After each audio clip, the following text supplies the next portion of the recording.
اعوذ باللہ من الشیطان الرجیم، بسم اللہ الرحمن الرحیم۔ اردو ڈسکوری کے معزز دوستوں، میں ہوں ماجد ملک اور آپ تمام دیکھنے اور سننے والوں کو السلام علیکم۔ دوستو، خلیفہ ہارون الرشید کے دور میں بغداد میں ایک درویش رہتے تھے۔ ان درویش کا نام بہلول دانا تھا۔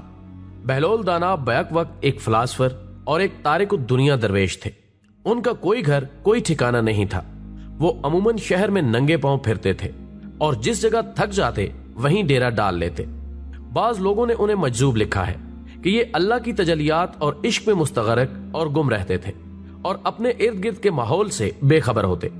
بہت کم لوگوں کی طرف التفات کرتے تھے اور جب کبھی عوام الناس کی طرف منہ کرتے تو حکمت و دانائی کی بہت ہی عجیب و غریب باتیں کرتے، جس سے پتہ چلتا ہے کہ یہ اللہ کے بہت بڑے ولی کامل تھے۔ ان کا اصل نام وہب بن عمرو تھا۔ خواتین و حضرات، کہتے ہیں ایک بار شیخ جنید بغدادی سفر کے ارادے سے بغداد روانہ ہوئے۔ حضرت شیخ کے کچھ مرید ساتھ تھے۔ شیخ نے مریدوں سے پوچھا، تم لوگوں کو بہلول کا حال معلوم ہے؟ لوگوں نے کہا، حضرت وہ تو ایک دیوانہ ہے، آپ اس سے مل کر کیا کریں گے؟ شیخ نے جواب دیا، ذرا بہلول کو تلاش کرو، مجھے اس سے کام ہے۔ مریدوں نے شیخ کے حکم کی تعمیل اپنے لیے سعادت سمجھی۔ تھوڑی جستجو کے بعد ایک صحرا میں بہلول کو ڈھونڈ نکالا اور شیخ کو اپنے ساتھ لے کر وہاں پہنچے۔ شیخ بہلول کے سامنے گئے تو دیکھا کہ بہلول سر کے نیچے ایک اینٹ رکھے ہوئے دراز ہے۔ شیخ نے سلام کیا تو بہلول نے جواب دے کر پوچھا، تم کون ہو؟ شیخ صاحب نے جواب دیا کہ میں جنید بغدادی ہوں۔ بہلول دانا نے کہا، تو اے ابو القاسم، تم ہی وہ شیخ بغدادی ہو جو لوگوں کو بزرگوں کی باتیں سکھاتے ہو؟ جنید بغدادی نے کہا، جی ہاں، کوشش تو کرتا ہوں۔ اس پر بہلول دانا نے پوچھا کہ اچھا، تم اپنے کھانے کا طریقہ تو جانتے ہی ہوگے؟ جنید بغدادی نے جواب دیا کہ کیوں نہیں، بسم اللہ پڑھتا ہوں اور اپنے سامنے کی چیز کھاتا ہوں، چھوٹا نوالا بناتا ہوں، آہستہ آہستہ چباتا ہوں، دوسروں کے نوالوں پر نظر نہیں ڈالتا اور کھانا کھاتے وقت اللہ کی یاد سے غافل نہیں ہوتا۔ پھر دوبارہ کہا، جو لقمہ بھی کھاتا ہوں الحمدللہ کہتا ہوں، کھانا شروع کرنے سے پہلے ہاتھ دھوتا ہوں اور فارغ ہونے کے بعد بھی ہاتھ دھوتا ہوں۔ یہ سن کر بہلول اٹھ کھڑے ہوئے اور اپنا دامن شیخ جنید کی طرف جھٹک دیا۔ پھر ان سے کہا، تم انسانوں کے پیر و مرشد بننا چاہتے ہو اور حال یہ ہے کہ اب تک کھانے پینے کا طریقہ بھی نہیں جانتے۔ یہ کہہ کر بہلول نے اپنا راستہ لیا۔ شیخ کے مریدوں نے کہا، یا حضرت، یہ شخص تو دیوانہ ہے۔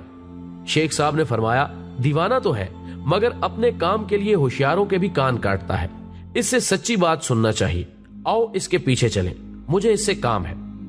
بہلول ایک ویرانے میں پہنچ کر ایک جگہ بیٹھ گئے۔ شیخ بغدادی اس کے پاس پہنچے تو انہوں نے شیخ سے پھر سوال کیا، کون ہو تم؟ شیخ صاحب نے کہا، میں ہوں جنید بغدادی جو کھانا کھانے کا طریقہ نہیں جانتا۔ بہلول نے کہا، خیر، تم کھانا کھانے کے آداب سے ناواقف ہو تو گفتگو کا طریقہ تو جانتے ہی ہوگے۔ شیخ نے جواب دیا، جی ہاں، جانتا تو ہوں۔ بہلول نے پوچھا، تو بتاؤ کس طرح بات کرتے ہو؟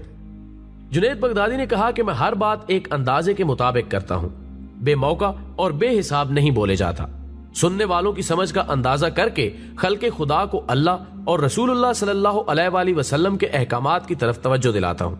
یہ خیال رکھتا ہوں کہ اتنی باتیں نہ کہوں کہ لوگ مجھ سے بیزار ہو جائیں۔ باطنی اور ظاہری علوم کے نقطے پر نظر رکھتا ہوں۔ اس کے ساتھ گفتگو کے آداب سے متعلق کچھ اور باتیں بھی بیان کی۔ بہلول نے کہا، کھانا کھانے کے آداب تو ایک طرف رہے، تمہیں تو بات کرنے کا ڈھنگ بھی نہیں آتا۔ پھر شیخ سے منہ پھیرا اور ایک طرف چل دیے۔ مریدوں سے خاموش نہ رہا گیا۔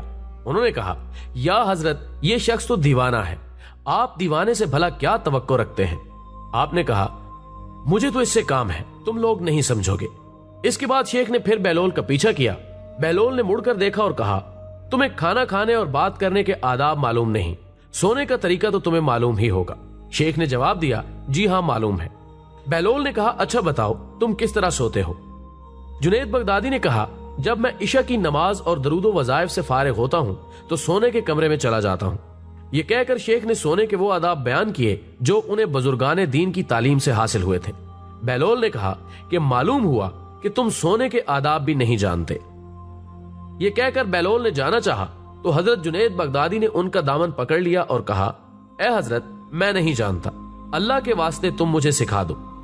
کچھ دیر بعد بہلول نے کہا، میاں، یہ جتنی باتیں تم نے کی سب بعد کی چیزیں ہیں، اصل بات مجھ سے سنو۔ کھانا کھانے کا اصل طریقہ یہ ہے کہ سب سے پہلے حلال کی روزی ہونی چاہیے۔ اگر غذا میں حرام کی آمیزش ہو جائے تو جو آداب تم نے بیان کیے ان کے برتنے سے کوئی فائدہ نہ ہوگا اور دل روشن ہونے کی بجائے اور تاریک ہو جائے گا۔ شیخ جنید نے بے ساختہ کہا، جزاک اللہ خیر۔ پھر بہلول نے بتایا، گفتگو کرتے وقت سب سے پہلے دل کا پاک اور نیت کا صاف ہونا ضروری ہے، اور اس بات کا بھی خیال رہے کہ جو بات کہی جائے اللہ کی رضامندی کے لیے ہو۔ اگر کوئی غرض یا دنیاوی مطلب کا لگاؤ یا بات فضول قسم کی ہوگی تو خواہ کتنے ہی اچھے الفاظ میں کہی جائے گی تمہارے لیے وبال جان بن جائے گی، اس لیے ایسے کلام سے خاموشی بہتر ہے۔ پھر سونے کے متعلق بتایا، اس طرح سونے سے متعلق جو کچھ تم نے کہا وہ بھی اصل مقصود نہیں ہے۔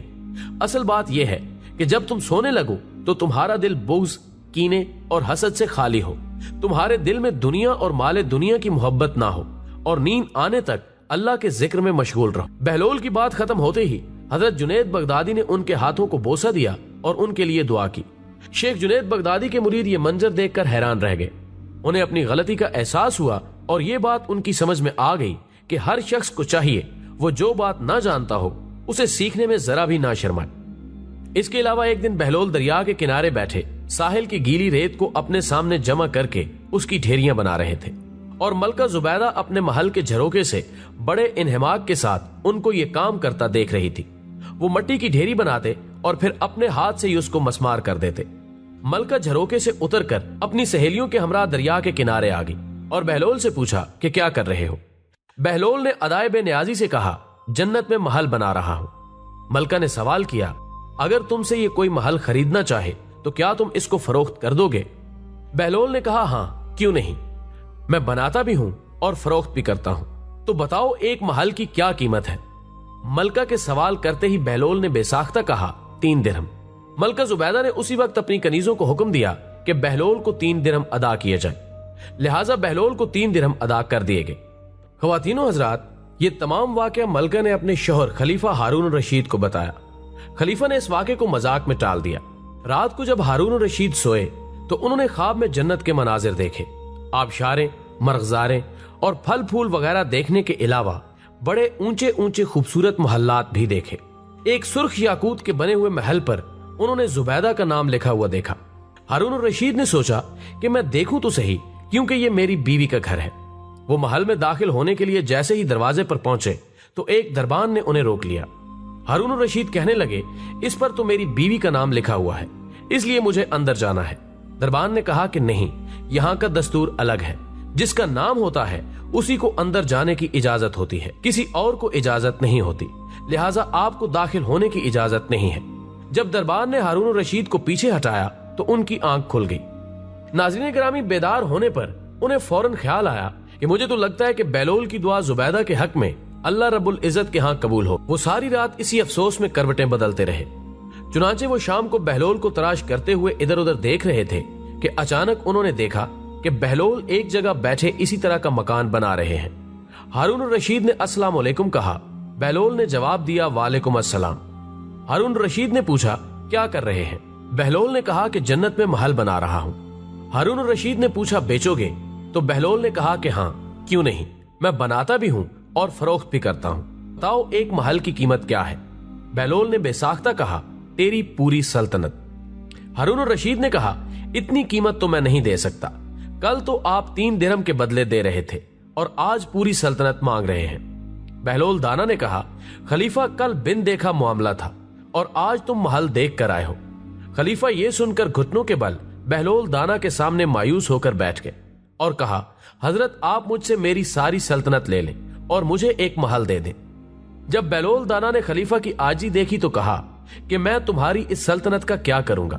اس دنیا کی محبت تو بہت سے گناہوں کی جڑ ہے، جاؤ اپنی سلطنت اپنے پاس رکھو، اس محل کو بھی تمہارے لیے 3 درہم میں فروخت کرتا ہوں۔ ناظرین گرامی، اسی طرح حضرت سیدنا سری سکتی رحمت اللہ علیہ فرماتے ہیں کہ مجھے ایک بار قبرستان جانا ہوا، وہاں میں نے حضرت سیدنا بہلول دانا رحمت اللہ علیہ کو دیکھا کہ ایک قبر کے قریب بیٹھے مٹی میں لوٹ پوٹ ہو رہے ہیں۔ میں نے پوچھا، آپ یہاں کیوں بیٹھے ہیں؟ جواب دیا، میں ایسی قوم کے پاس ہوں جو مجھے اذیت نہیں دیتی اور اگر میں غائب ہو جاؤں تو میری غیبت نہیں کرتی۔ میں نے عرض کی، روٹی مہنگی ہو گئی ہے، تو فرمانے لگے، اللہ عز و جل کی قسم، مجھے کوئی پرواہ نہیں،